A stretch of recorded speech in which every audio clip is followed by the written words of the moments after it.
문 앞에서도 하늘 문은 열려있네. 기도의 자리에서 주님이 일하시네. 베드로는 옥에 갇히고 교회는 모여 기도했네. 쇠사슬은 그를 묶었지만 믿음은 하늘을 향했네.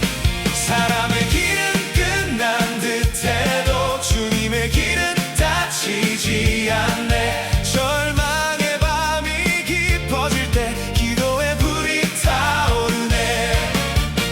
주님, 저는 약합니다. 그러나 주는 강하십니다. 저는 문을 열 수 없지만 주님은 여시는 분. 기도의 자리에서 다시 살아나 묶인 것이 풀리고 문이 열리네. 기도의 자리에서 다시 일어나 하나님의 빛이 내게 임하네. 말씀은 기도의 자리에서 다시 살아나자, 살아나다라는 제목입니다. 오늘 본문 말씀은 사도행전 12장 말씀이었습니다. 사도행전은 우리 야고보와 또 베드로가 순교를 한 이후에 베드로도 잡아서 옥에 가두는 내용입니다. 베드로가 옥에 갇혔잖아요. 근데 보통 사람 같으면 이제 아무것도 할 수 없겠구나. 나가서 전도해야 되는데, 선교해야 되는데, 깜빵 가면 내가 뭐 아무것도 할 수 없겠구나 생각하지만, 베드로는 어떻게 했을까요?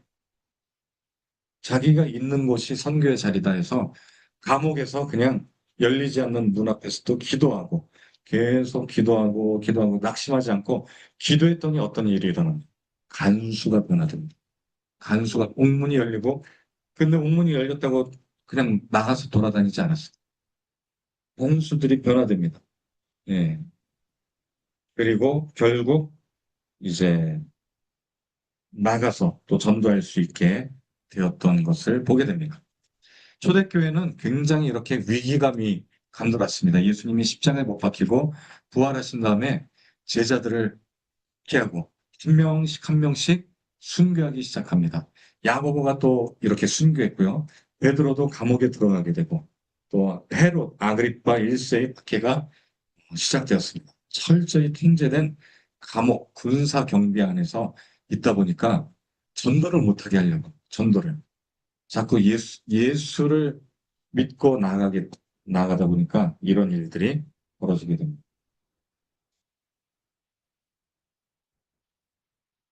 자,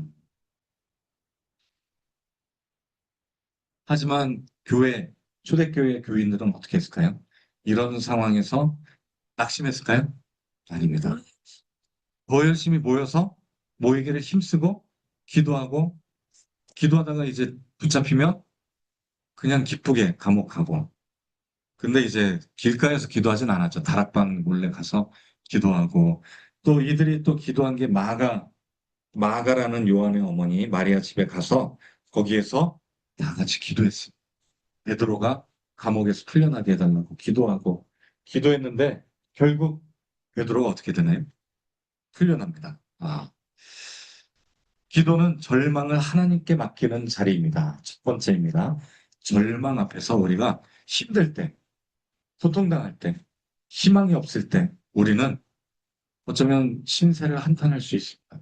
하지만 믿는 자들은 또 특별히 베드로는 절망 앞에서 기도로 하나님께 나아갔습니다. 문제 해결해달라고 하나님께 나아간 것도 있지만 실은 문제 해결과 상관없이 그냥 하나님께 맡긴 거예요. 왜냐면 우리가 할 수 있는 게 없기 때문입니다. 하나님이 알아서 인도해 주시고 여기서 죽으라면 죽겠습니다라는 마음으로 베드로는 나아갔습니다. 보이지 않아도 하나님은 지금도 일하시는 줄 믿습니다. 베드로는 옥에 갇혔고 교회는 그를 위하여 간절히 하나님께 기도하더라. 5절에 이렇게 이야기합니다. 베드로 눈에는 보이지 않아요. 기도하는 것들이. 근데 이미 초대교인들이 다 모여서 베드로를 위해서 기도하고 있었던 거예요. 기도하니까 하나님이 응답하십니다. 어떤 일이 일어나네? 그쵸. 두 군임 틈 사이에 쇠사슬이 매어 누워 자는데 주의 천사가 호련히 나타났다라고 돼 있어요. 하나님의 빛이 임했습니다. 여러분, 기도는 두 번째, 하나님의 손길이 시작되는 집입니다. 묶인 것이 풀렸어요. 베드로에게 손에 묶여있던, 발에 묶여있던 쇠사슬이 풀립니다. 그리고 뭐라고 하냐면 옆구리를 쳐서 깨웁니다. 급히 일어나라. 했더니 쇠사슬이 그 손에서 벗어지더라라고 이야기합니다. 천사가 띠를 띠고 신을 신으라 하거늘 베드로가 그렇게 하고 나옵니다. 지금 꿈인지 생시인지 몰라요. 그 천사가 하라는 대로 나왔더니 보니까 문이 다 열려서 첫째, 둘째 파수를 지나 시내를 통한 쇠문에 이르니 그 문이 또 열렸다라고 돼 있어요. 이제는 자유인이 됐어요. 물론 나중에 또 베드로를 찾을 수도 있겠지만 지금은 베드로가 자유인이 됐습니다. 기도할 때 하나님의 손길이 시작됩니다. 할렐루야. 우리 양 집사님도요, 몸이 많이 안 좋아졌었잖아요. 3월 달에, 4월 달에. 근데 우리, 우리 김만주 전사님 눈물로 기도해 주셨잖아요. 기억나시죠? 눈물로 아버지가 또 같이 아멘, 아멘 하면서 기도하고, 또 우리 김보경 권사님이랑 홍평식 집사님이 와서 기도해 줬어요. 또 주일에는 홍익류 장로님과 세영순 권사님이 기도해 줄 때마다 아버지가 눈물로 아멘, 아멘 하고 힘이 났더라고 합니다. 새 힘이 막. 그 다음날 어떤 일이 일어난지 아세요? 아버지가 월요일날, 이제 주일날 다 가고 월요일이 됐는데, 소변 마렵다고. 그래서 제가, 그러면 제가 기저귀 갈아드릴게 했더니, 누우라고 했더니, 오늘은 몸이 가볍다. 걸어서 갈 수 있을 것 같다고 해서, 아버지 지금까지 걸어서 간 적이 없어요. 3개월 동안 계속 제가 갈아드렸더니 했더니, 아니라고. 걸을 수 있을 것 같아요. 몸이, 예, 가볍다고 해서, 알겠다고 3개월 동안 한 번도 걸은 적이 없는데 해서 일으켰는데 번쩍 일어났더니, 예, 그러더니 걸어서 제가 부축해서 이제 아기가 걸음마듯이 이렇게 걷는 거예요. 그전엔 아예 다리가 가늘어졌잖아요. 힘이 없었어. 못 걸었어. 근데 기적이 일어났습니다. 아버지가 걸어서 같이 그때부터 조금씩 좋아지더니 오늘은 어떻게 됐나요? 혼자서 걸어, 혼자서 교회에 걸어 올라왔습니다. 우리 기도의 힘인 줄 믿습니다. 네, 기도는 하나님의 손길이 시작되는 자리입니다. 아멘. 우리가 그래서 항상 겸손해야 되는 게 내 힘으로 된 게 아니다라는 거죠. 우리 밑에 또 양승순 아줌마도 우리가 기도하고 또 기도해주면 마음이 또 위로가 받고 상처가 또 치유될 줄 믿습니다. 마지막으로 세 번째 기도는 다시 사명을 향해 걸어가는 자리입니다. 기도 공동체로 들어갈 수 있게 하고 우리가 새 힘을 얻고 살아나면 이제 무엇을 해야 될까요? 하나님 기뻐하시는 말씀대로, 비전대로 살아가야 될 줄로 믿습니다. 베드로는 어떻게 했을까요? 다시 전도의 자리로 갔어요. 어디로 갔냐면 12절에 보니까 마가라는 요한의 어머니 마리아 집에 가서 함께 기도했더라. 여러 사람이 베드로를 위해서 기도하고 있어요. 그 사람들이 베드로가 왔다라고 하는데 못 믿었어요. 귀신 소리인 줄 알았어요. 베드로 목소리를 듣고 귀신 소리인 줄 알았다고 합니다. 그래서 베드로 음성인 줄 모르고 기뻐하며 문을 미처 열지 못하고 달려 들어가 말하되 베드로가 문 밖에 섰더라. 자, 베드로를 보고 다 놀랍니다. 예, 정말로 깜짝 놀랍니다. 여러분, 베드로는 다시 자기 있는 자리로 돌아갔어요. 그 자리가 어디입니까? 선교하는 자리였잖아요. 예수님이 십자가에 못 박히고 부활하신 다음에 예수가 그리스도다라는 말씀을, 복음을 전하는 자리에 다시 또 전하면 어떻게 될까요? 로마의 감방에 또 들어가요. 자, 근데도 베드로는 그거를 신경 쓰지 않습니다. 계속해서 예, 복음의 자리로 돌아갔습니다.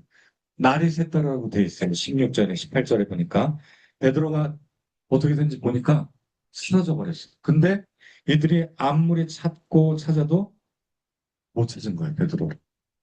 뭐 지금이야 뭐 CCTV가 있으니까 뭐 추록하면은 금방 찾겠지만 그 당시에는 쉽지가 않았던 것 같습니다.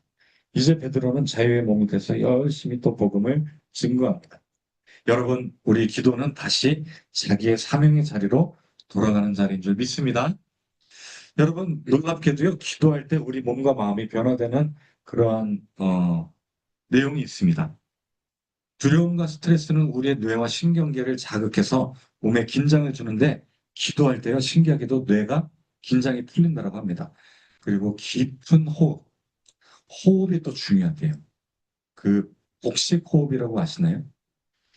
숨을 이제 들이마실 때 배가 나오고, 내쉬면 배가 줄어들고, 이게 가슴으로 하는, 배로 하는 호흡이라고 합니다. 그래서 기도할 때는요, 우리가 자연스럽게 이런 복식 호흡도 하고, 또 깊은 호흡을 하게 되어 있습니다.